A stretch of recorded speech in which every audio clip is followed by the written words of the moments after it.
How to delete your Instagram account. Hi guys, welcome back to our channel. Today in this guide, we'll be learning on how to delete your Instagram account permanently.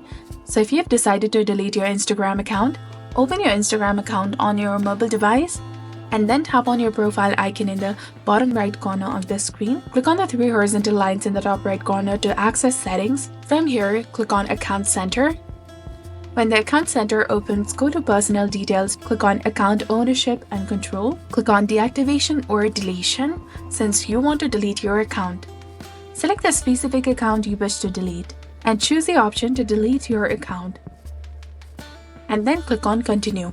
You can provide a reason for leaving if you wish and then click on Continue again. After that, enter the password when prompted and press on Continue.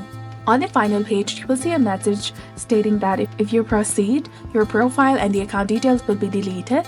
During this time, you will not be visible on Instagram, but you can cancel the deletion process at any point within the next 30 days. After this period, all of your data will be permanently lost, so make sure to save any important messages or photos before deleting your account. So if you're ready to delete your account, go ahead and hit the delete button. And if you found this guide helpful, please like, share, and subscribe.